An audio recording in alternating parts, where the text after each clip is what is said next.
അലി റളിയല്ലാഹു അൻഹു രാത്രി കിടന്നുറങ്ങുമ്പോ വരുന്നു സാഹിബു തർഫിൽ കഹീൽ വൽ ഖദ്ദിൽ ലസീൽ മുഹമ്മദുർ റസൂലുള്ളാഹി സ്വല്ലല്ലാഹു അലൈഹി വസല്ലം തങ്ങൾ വന്നിട്ട് പറയുകയാണ്, ഓ അലി ഇബ്നു അബീ ത്വാലിബേ, ഈ ഭക്ഷണം അവിടുന്ന് കഴിച്ചോ. അലി റളിയല്ലാഹു അൻഹുവിന് ലഭിച്ചിട്ടുണ്ട്. ഇമാം അബ്ദുർ റസാഖ് രേഖപ്പെടുത്തിയിട്ടുണ്ട് അതിന്റെ ഭാഗികമായ നിവേദനങ്ങൾ മുസന്നഫിൽ. അപ്പോൾ എന്റെ പ്രിയപ്പെട്ട മുഅ്മിനീങ്ങളെ, 4 ഖലീഫമാരുടെ കാലത്തും കൺട്രോൾ ഹബീബിന്റെ മദീനയിലാണ്. 4 ഇമാമീങ്ങളുടെ കാലത്തും നിയന്ത്രണം ഹബീബിന്റെ കയ്യിലാണ്. 2 അഖീദയുടെ ഇമാമുകളുടെയും നിയന്ത്രണം ഹബീബിന്റെ കയ്യിലാണ്. ഉദാഹരണങ്ങൾ ഓരോന്നിനും പറയാനുള്ള സമയമില്ല. ബഹുമാനപ്പെട്ട അബൂ ഹനീഫ റളിയല്ലാഹു അൻഹു ഇമാമായതെങ്ങനെ? മദീനത്തെ ഖബർ ശരീഫിൽ നിന്ന് കോരി നെഞ്ചത്തേക്കിടുന്ന സ്വപ്നമാണ്. അന്നുള്ള പണ്ഡിതന്മാര് പറയുന്നു അത് മദീനയിലെ രാജാവിന്റെ ജ്ഞാന സമ്പാദനമാണ്, അവിടുന്നുള്ള സമ്മാനമാണ്.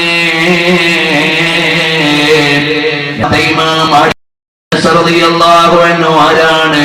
ഹബീബ് സല്ലല്ലാഹു അലൈഹി വസല്ലം തങ്ങളെ സ്വപ്നത്തിൽ കണ്ട സമ്മാനങ്ങൾ സ്വീകരിച്ച മഹാനാണ്. മൂന്നാമത്തെ ഇമാമ് നമ്മുടെ ഇമാമായ ശാഫിഈ ഇമാം റളിയല്ലാഹു അൻഹു ആരാണ്? 10ാം വയസ്സിൽ തന്നെ ഹബീബ് സല്ലല്ലാഹു അലൈഹി വസല്ലം തങ്ങളെ സ്വപ്നത്തിൽ കാണുകയാണ്. അപ്പോൾ ചോദിക്കുന്നു, മിൻ അയ്യവഹത്തിൻ, ഓ ഏത് വിഭാഗത്തിൽപ്പെട്ട ആളാണ് മുഹമ്മദേ? അപ്പൊ ശാഫിഈ ഇമാം തങ്ങൾ പറയുന്നു, തങ്ങളുടെ വിഭാഗത്തിലുള്ള ആളാണ്. ഉടനെ ഹബീബ് സല്ലല്ലാഹു അലൈഹി വസല്ലം തങ്ങളുടെ തുപ്പുനീര് ബഹുമാനപ്പെട്ട ശാഫിഈ ഇമാം തങ്ങളുടെ നാവിലേക്ക് വായിലേക്ക് സമ്മാനിച്ചതിനു ശേഷം ഒരൊറ്റ ഹദീസും വായിച്ചപ്പോൾ പിന്നെ പിഴച്ചിട്ടില്ല. ഒരൊറ്റ വരിയും കവിതയും ധരിക്കുമ്പോൾ പിന്നെ മാറിപ്പോയിട്ടില്ല. അത്രയും കൃത്യമായി ഹബീബിന്റെ മധുരം ലഭിച്ച മഹാനാണ് ഇമാമുന ശാഫിഈ റളിയല്ലാഹു അൻഹു. അഹ്മദ് ബിൻ ഹംബൽ തങ്ങൾ ആരാണ്? 4ാമത്തെ മദ്ഹബിന്റെ ഇമാമാണ് ഇമാം ബൈഹഖി റളിയല്ലാഹു അൻഹുവിന്റെ മനാഖിബ് ശാഫിഈ. നേരത്തെ ഞാൻ പറഞ്ഞ സംഭവം ഉദ്ധരിച്ചിട്ടുണ്ട്. ഇബ്നുൽ ജൗസി അഹ്മദ് ബിൻ ഹംബൽ തങ്ങളുടെ ചരിത്രം എഴുതിയിട്ടുണ്ട്. അതിൽ വിശദമായി എഴുതിയതായി കാണാം. നബി സല്ലല്ലാഹു അലൈഹി വസല്ലം തങ്ങളോടുള്ള ബന്ധമാണ് അഹ്മദ് ബിൻ ഹംബൽ ശൈബാനിക്ക് ധൈര്യം നൽകുന്നതെന്ന് മാത്രമല്ല, ചാട്ടവാറുകൊണ്ട് അടികൊണ്ട് അടിതെറ്റി വീഴാനെടുക്കുമ്പോഴും മദീനയിൽ നിന്ന് ഒരാൾ വന്നിട്ട് പറയുന്നു, അബൂ അബ്ദില്ലാ, ആദർശം മാറ്റി പറയല്ലേ, മദീനയിൽ നിന്ന് ഹബീബ് പറഞ്ഞു വിട്ടതാ.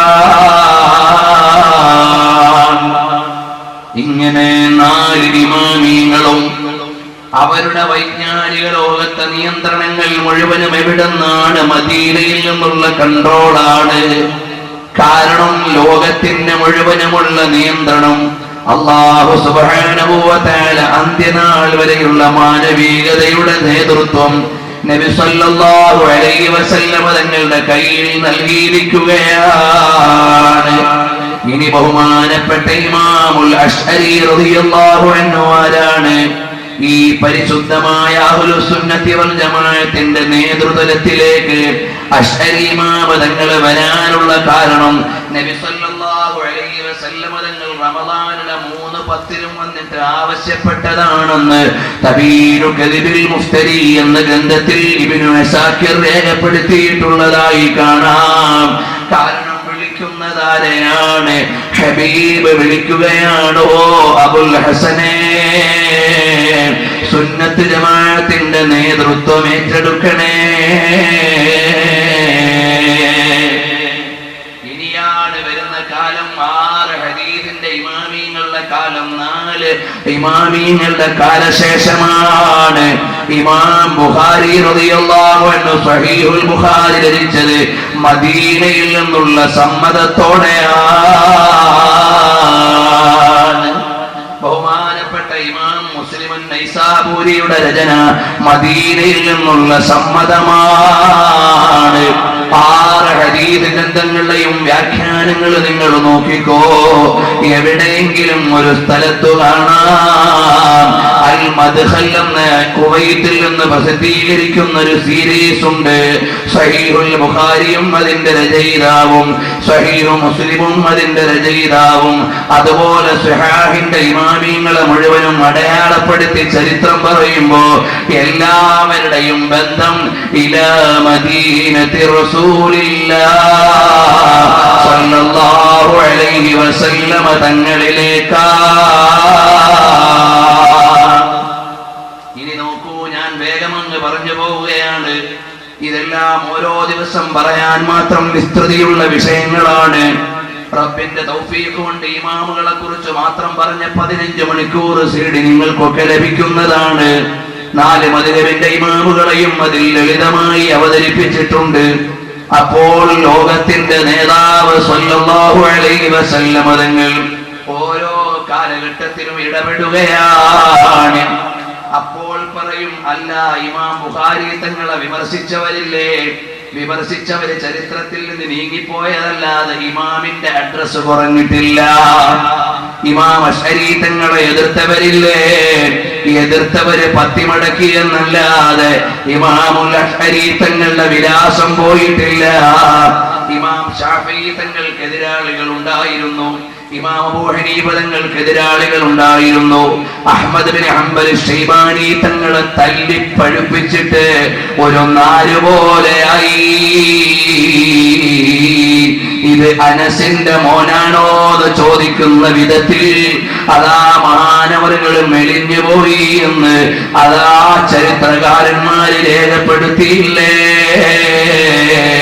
അങ്ങനെയാണ് ഇമാം മാലിക് തങ്ങൾ ജയിലറിൽ കിടന്ന് ചാട്ടവാറുകൊണ്ട് അടിവാങ്ങിയെങ്കിലും ഇമാം മാലിക് തങ്ങളുടെ വിലാസം നഷ്ടപ്പെട്ടിട്ടില്ല.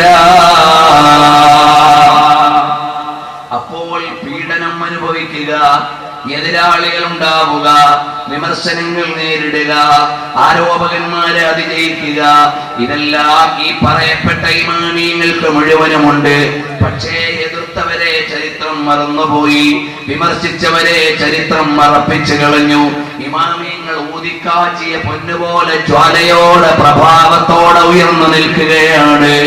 ഇമാം മാതുരീദി തങ്ങളെയും വിമർശിച്ചവരുണ്ടായിരുന്നു. ബഹുമാനപ്പെട്ട ഇമാം മാതുരീദി റളിയല്ലാഹു അൻഹുവിനും എതിരാളികൾ ഉണ്ടായിരുന്നു. പക്ഷേ കറകളഞ്ഞ അഖീദ കൊണ്ട് അതിജയം വരിച്ച് മുന്നോട്ട് വന്ന മഹാനാണ്. ഇനി ഇങ്ങോട്ട് വന്നോ, ഒരുപാട് ചരിത്രം പറയാനുണ്ട്. നബി സല്ലല്ലാഹു അലൈഹി വസല്ലം തങ്ങളിൽ നിന്ന് തുടങ്ങി ഇങ്ങോട്ട് വരുമ്പോ ഇന്ത്യ മഹാരാജ്യത്തേക്ക് വന്നാൽ ബഹുമാനപ്പെട്ട മാലിക് ബിൻ ദീനാർ റളിയല്ലാഹു അൻഹുവിന്റെ നിർദ്ദേശം മദീനയിൽ നിന്നുള്ളതാണ്. ഇന്നത്തെ 3 രാജ്യമായി വ്യാപിച്ചു കിടക്കുന്ന ഇന്ത്യയിലേക്ക്, അഥവാ അന്നത്തെ ഇന്ത്യയിലേക്ക് ഇസ്ലാമിക ദഅവത്ത് കൊണ്ടുവന്ന മഹാനാണ് ഖാജായെ ഖാജിഗ ഖാജാ മുഈനുദ്ദീൻ അൽ ചിശ്തി അൽ അജ്മീരി റളിയല്ലാഹു അൻഹു ഉണ്ടല്ലോ. മഹാനവർകൾക്ക് വെളിപാട് ലഭിച്ചത് എവിടെ നിന്നാണ്? മദീന से झलक बगदाद पहुंच गई. മദീനയിൽ നിന്ന് വെളിച്ചം സ്വീകരിച്ചുകൊണ്ട് ബഗ്ദാദിലെത്തിയതാണ്. ആ ബഗ്ദാദിൽ നിന്ന് വെളിച്ചം സ്വീകരിച്ചുകൊണ്ടാണ് ബഹുമാനപ്പെട്ട സുൽത്താനുൽ ഹിന്ദ് ഖാജാ മുഈനുദ്ദീൻ തങ്ങൾ ഇന്ത്യയിലേക്ക് അജ്മീറിലേക്ക് വരുന്നത്.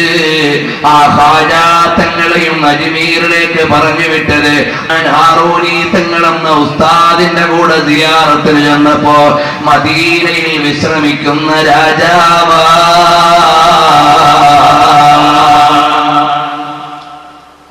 നബി സല്ലല്ലാഹു അലൈഹി വസല്ലം തങ്ങളുടെ വിശുദ്ധമായ മദീനയിൽ നിന്ന് വളരെ ആത്മീയമായ വെളിച്ചം സ്വീകരിച്ചുകൊണ്ടാണ് കഴിഞ്ഞകാല ഇമാമികൾ മുഴുവനും, കഴിഞ്ഞ കാലഘട്ടത്തിൽ വന്ന ഇസ്ലാമിക ദഅവത്തിന്റെ കേന്ദ്രങ്ങൾ മുഴുവനും പ്രവർത്തിച്ചത്. എന്നാൽ ഖാജാ മുഈനുദ്ദീൻ റളിയല്ലാഹു അൻഹു ഇന്ത്യയിലേക്ക് വന്ന് ഇന്ത്യയും ബംഗ്ലാദേശും പാകിസ്ഥാനും അടങ്ങുന്ന 3 രാജ്യങ്ങളെ ഇസ്ലാമിലേക്ക് കൊണ്ടുവരുമ്പോ അതിന്റെ അമരത്തു നിന്നതാരാണ്? അത്വാഉർ റസൂൽ നബി സല്ലല്ലാഹു അലൈഹി വസല്ലം തങ്ങളുടെ സമ്മാനമാണ് ഖാജാ മുഈനുദ്ദീൻ